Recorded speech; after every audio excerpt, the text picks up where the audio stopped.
Once you understand the concept of psychological pain points and how to press emotional hot buttons when you're talking to prospective dog training clients, it's going to take you, it's going to literally change your life. You're going to go from trying to convince people to work with you, to hire you to train their dog, to them literally begging you, when can I get in to see you? This is powerful stuff. Stick with me, guys.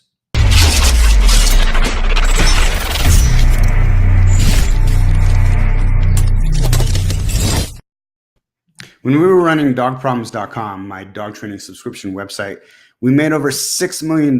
And I could tell you the one single most powerful thing, the most important thing that allowed me to convince complete strangers who I'd never talked to before, who I didn't even talk to, convince them to read this one page and then give me money. And in some cases, hundreds, if not thousands of dollars over a period of months.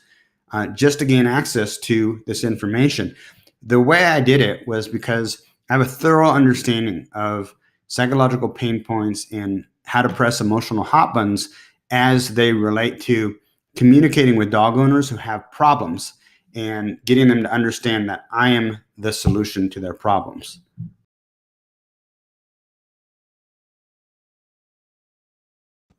So what are pain points and what are emotional hot buttons? So emotional hot buttons are the psychological triggers that make people take action.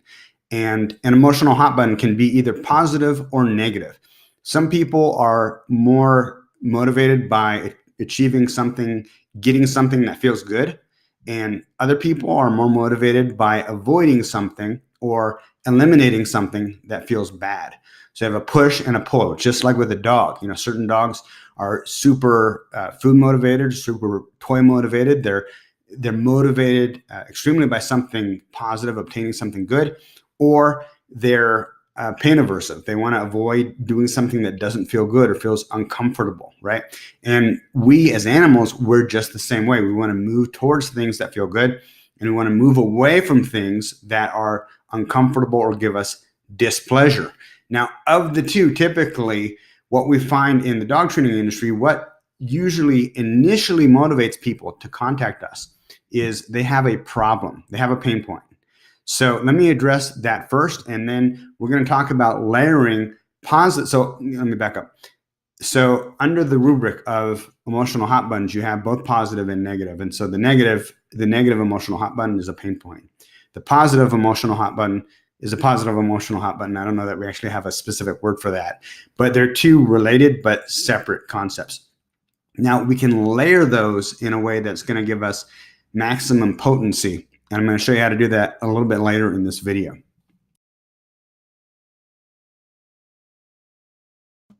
So you're going to have to dig to find what your prospective client's emotional hot buttons are. And the way to do this is you need to ask questions. So basically, if somebody says, you know, I'm looking for a trainer to help me teach my dog to stop jumping. So what would be the pain point behind that? So what I'm going to ask is something like, okay, so when does the dog jump on you? What happens? What's going on? So I come home, I'm getting ready to go to work, or I come home from work and I'm in my dress clothes and the dog's all dirty. And the first thing he sees, you know, he gets excited when he sees me and he jumps up on my clothes and he gets me all dirty. Or my mother comes to visit and he jumps up on my mother and I'm afraid that he's going to knock the old lady down. Okay. So that's the emotional hot button. It's kind of like the difference between a feature and a benefit. You know, feature is, I drive a Lexus and my car's got gorgeous leather interior and burlwood dashboard, and it's a gorgeous car. That's the features, the leather and the burlwood dashboard. The benefit is that when I take that car out of my driveway, I'm going to make my neighbors jealous. That's the emotional hot button there. So the way that you get to the emotional hot buttons, and specifically the pain points, because again, that's what drives people to spend money, is you need to ask questions. You need to dig a little bit, and they will tell you exactly what's going on, why this is a frustration. Once you discover that frustration, you're going to use the keywords that they tell you, the little buzzwords, because those buzzwords are what kind of tickle those pain points. I'm worried that the dog's going to jump up and knock my mother over. I'm worried she's going to get hurt. I'm worried she's going to break her hip. I'm worried that when I open up the front door, when somebody rings the doorbell, the dog's going to take off. Well, that's not the pain point. The pain point is that I'm going to be completely embarrassed running out around my neighborhoods saying, Fido, Fido, where are you? And all the neighbors are going to laugh at me. Or I'm completely insanely stressed that the dog's going to run into the street and get hit by a car. So those are the emotional hot buttons. Those are the pain points that are going to motivate people to spend money with you. And you want to feed those emotional hot buttons, those words, those exact same words, exact same phraseology that they use. You want to feed those back to them when it's time to sell them. So how do I incorporate that knowledge, their pain points, their emotional hot buttons, into selling them? So what I'm going to do after I've dug a little bit and I've got them to open up, which also builds rapport, because now they feel like they've got somebody who's going to listen to them and hopefully understand their specific problem. What I'm going to do is I'm going to feed that back to them. So it looks like kind of like this. So Mrs. Jones, the prospective client, she's either we're on the phone or we're in an in-person consultation. She's gone through all the things that are stressing her about her dog and what it is that she absolutely needs to change because it's bringing chaos to her life. So I'm going to say something like, listen, Mrs. Jones, do not worry. If you're looking for a dog training program that's going to teach your dog to stop jumping so that you don't have to worry about him getting your dress clothes dirty, and you'll never, ever have to worry about when your mom comes to visit that the dog is going to jump up and maybe knock her over.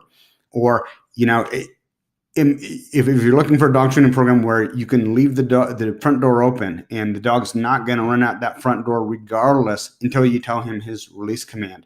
So you'll never have to be stressed about him running into the street and getting hit, or you'll never have to worry about how embarrassed you're going to feel running around the neighborhood calling for him. We can eliminate all of those frustrations. Okay, and so at this point, once I've laid out that, yes, we can address those exact issues, it's so stupid. You're probably sitting at home thinking that will never work. It does. All you have to do is you have to reframe what they've told you and feed it back to them. Now, once you've done that, once you've demonstrated that you're the one who can address those issues that they're having, then you need to link that to your regular pitch. So I've said, listen, if you're looking for a program where it's going to fix this, it's going to make you stop worrying, you're no longer going to have anxiety about the dog knocking your mom over, we can absolutely help you. Now I transition to the pitch. So what we do is we offer a free consultation, evaluation, and temperament test. We'll get together with you at our location because I like to get the dog into a neutral territory. And we'll do primarily two things. First, we'll give the dog a temperament test so we can kind of get inside the dog's head and figure out what's going on. And then secondly, we'll have you do some handling exercises so that we can see what the current relationship between you and the dog is like. And then from there, we can put together a program that's going to best meet your needs and also give you a price quote as well as a time estimate so that you know about how long it should take to get you where you are right now to where you want to be. Does all of that make sense? What's a good time for you? Would Tuesday work well, or is Thursday a little bit better? Okay, so something like that. Now, that last part, I just went into my regular pitch. So I took their emotional hot buttons and their pain points, and I let them know that I'm the one who can help relieve them of all those issues, and I linked that and transitioned into my regular pitch.